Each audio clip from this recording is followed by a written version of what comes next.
Mercedes-Benz was initially hesitant to launch the European-developed Sprinter van in America. The concern was that our market would be confused by a luxury brand selling a vehicle mostly for commercial use, and that the blue-collar audience for commercial vans didn't exactly align with the image Mercedes-Benz had created for its luxury sedans and sports cars. But the market was just too large to ignore, so the Sprinter set sail for America. As it turns out, the Sprinter has not only been a sales success here, it has won Mercedes-Benz, Freightliner, and Dodge badges through the years, but has become something of a cult vehicle. Now the Sprinter has been completely redone, with a new generation launching for the 2019 model year. High's handsome in a van kind of way, cutting-edge infotainment, comfortable ride. Low's wonky voice controls, hard-surfaced interior, no manual for us. In tandem with the new model, Mercedes-Benz upped its commitment to the segment by investing $500 million into the South Carolina plant, where vans are currently reassembled from knock-down kits. The new space includes a body shop, a paint shop, and a full assembly line, which marks a major shift in how MB's vans will be built. Instead of manufacturing the vans overseas, partially disassembling some of them, and reassembling them in America, a tactic used only on the cargo versions of the vans to avoid a trade tariff on imported trucks known as the chicken tax. All U.S. market Sprinters will be assembled completely in South Carolina. This will allow for faster production times, quicker delivery, and better profit margins. The United States is the second biggest van market for Mercedes-Benz, after Germany. Dealers moved 6,622 Sprinters in the US in the first 3 months of this year, although that's not quite half the amount of the brand's best-selling passenger car, the Glass. And those numbers still pale in comparison with the more than 30,000 Transits that Ford sold, not including the smaller Transit Connect in the same period. But Mercedes-Benz hopes the new plant and an all-new product will help close the gap. Hey! Mercedes is evidence of how important the Sprinter is to Mercedes. It is only the second U.S. market vehicle to receive the brand's new infotainment system called MBUX, which is short for Mercedes-Benz User Experience. Customers have the choice between a 7.0 or a 10.3-inch touchscreen positioned atop the dashboard. The touchscreen is a first for the Sprinter and will be a first for other Mercedes-Benz vehicles once the system is incorporated across the brand lineup. Drivers or passengers can operate MBUX via touch, voice, or steering wheel controls. The touchscreen is set up with a fairly typical smartphone-type architecture.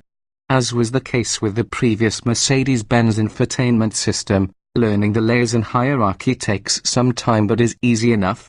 Scrollable menus and clearly marked icons aid navigation. There is a volume rocker switch for those who prefer physical buttons. The steering wheel features a pair of touchpads and button layouts. The left side, which also has cruise control switches, operates the in-cluster information screen. The right side controls the main head unit screen with buttons for phone, menu, back, and voice control. The new voice control system is a big deal for Mercedes-Benz.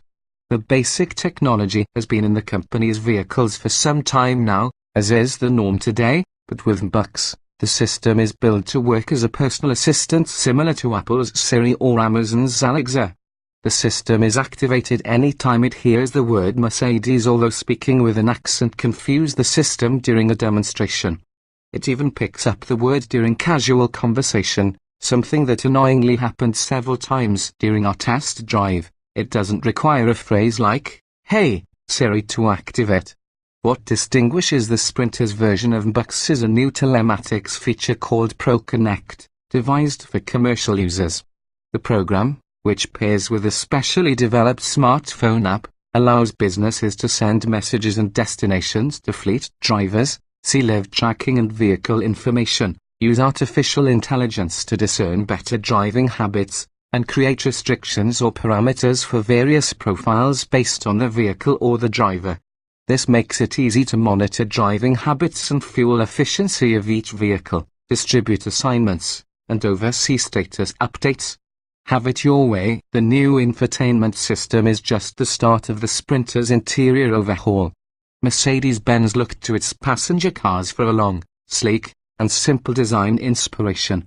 The vans now feature a tiered dashboard, a centered row of vac buttons, and stylized circular vac vents.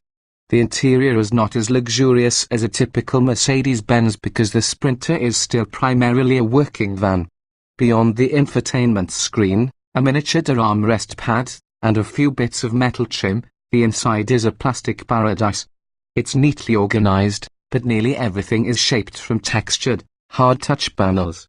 The seating position is high, there's no center console separating the driver from the front passenger, there's visible metal beneath the seats, and interior gaps are apparent. Because Americans are Americans, one of their top complaints about the old Sprinter was a dearth of beverage security. So now the front cabin can be configured with up to 10 cup holders, 5 for each side, including 2 that can hold jumbo fountain drink cups. To accommodate the demands of connected drivers and passengers, Mercedes-Benz added the option for an integrated Wi-Fi hotspot and plenty of connection points. Wireless charging is optional, and a mix of USB-C, 12-volt, and 115-volt AC outlets are available. Those who use standard USB ports will need adapters, but the system is Apple CarPlay and Android Auto compatible. Other changes include improved seat cushioning and a driver's seat with optional deleted side bolstering for easier ingress and egress. On passenger models, Mercedes added the option for reclining seats in the rear rows, and the process for removing the rear benches has been simplified. With the new design, there is a lever that unlatches the seats, or they can be reclined via built-in handles atop the seat backs. The seats can be removed using integrated rollers on the bottom. They're still heavy, so a second person is probably required, but the overall execution is simpler. Powerbox Mercedes-Benz claims the Sprinter can be configured more than 1,700 different ways globally, including, for the first time, with front-wheel drive, a feature being promoted for its cheaper intra-level price and its lowered load floor. A 9-speed automatic transmission is new and the 6-speed manual has been refined, but neither the manual nor the front-wheel drive configurations are available in America. Yanks will once again have the option of rear or all-wheel drive, and they can pick between a North America-only gasoline 188 horsepower inline 4 with 258 lb-ft of torque, a 161 horsepower turbodiesel 4-cylinder making 266 lb-ft, or a 188 horsepower turbodiesel V6 with 325 lb-ft. We spent most of our driving time in and near Amsterdam behind the wheel of the 316 CDI Tourer, which is the turbodiesel 4 paired with a 7-speed automatic delivering torque to the rear wheels. The engine provides a background soundtrack of turbo whistle and diesel gargle, but it wasn't overly obtrusive. This Sprinter did everything we asked of it and handled demands from our right foot with no complaint. The 7-speed is quick to respond and always seemed to know exactly which gear to grab. Kickdown requests were responded to promptly for confident passing, and the smooth upshifts were barely noticeable. The only time the van felt remotely sluggish was during hammer-down acceleration, but even then it's no sloth. Amusingly, the 7-speed automatic also comes with paddle shifters. Although it will not be making its way overseas, we couldn't resist trying the 6-speed manual, which may not have been a good decision, as we only wanted more after driving it. The clutch effort is light, and the engagement point is easy to learn.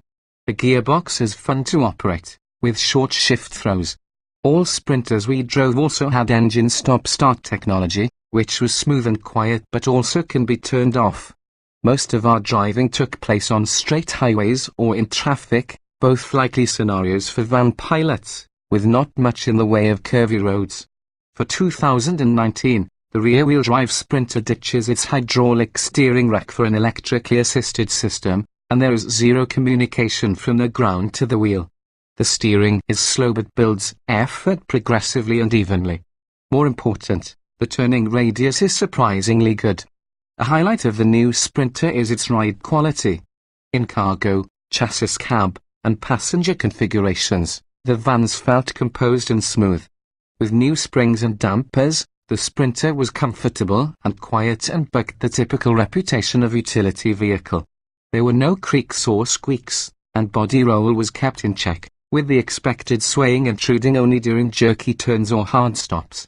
Carried over from the previous generation is crosswind assist, which worked its magic against the gusts that make windmills so prevalent in Holland.